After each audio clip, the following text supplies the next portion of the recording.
Gold জুয়েলারির মধ্যে যেটা সবথেকে ভীষণ ফেভারিট সেটা কিন্তু হচ্ছে রিং। আর তার মধ্যে সবথেকে পছন্দের রিং হচ্ছে এটি, যেটা কিন্তু আমাকে অমিত দিয়েছিল বৌভাতের দিন রাত্রে। এই যে সেই রিংটা, রিং পছন্দ না এমন কেউ হয়তো খুবই কম আছে। আমার কিন্তু ছোটোর থেকে একটা শখ ছিল ডায়মন্ড রিং পরার, যেটা অমিত আমার সেই শখটা পূরণ করে দিয়েছে। তো এই যে দেখো সেই প্রিয় আংটিটি, যেটা আমার প্রিয় মানুষটি আমাকে দিয়েছিল।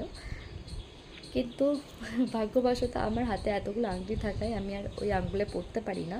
তো আমি ওই রিংটা এই আঙ্গুলেই পরি। তো তোমাদের সবার কেমন লাগলো আমার এই রিসেপশনের রিংটা অবশ্যই কিন্তু কমেন্টে জানিও। এতগুলো রিংয়ের মধ্যে সবথেকে যেটা পছন্দের সেটা হচ্ছে এই রিংটি, যেটা আমাকে অমিত দিয়েছিল। তো তোমাদের সবার এই ডিজাইনটি কেমন লাগলো অবশ্যই কিন্তু কমেন্টে জানিও। আর চ্যানেলে নতুন হলে চ্যানেলটিকে সাবস্ক্রাইব করে দিয়ে পাশে থেকো। তো চলো, ভিডিওটা ভালো লাগলে একটা ছোটো লাইক, কমেন্ট অ্যান্ড শেয়ার। তো আজকের মতো এখানেই টাটা, দেখা হবে নেক্সট ভিডিওতে। সবাই ভালো থেকো, সুস্থ থেকো।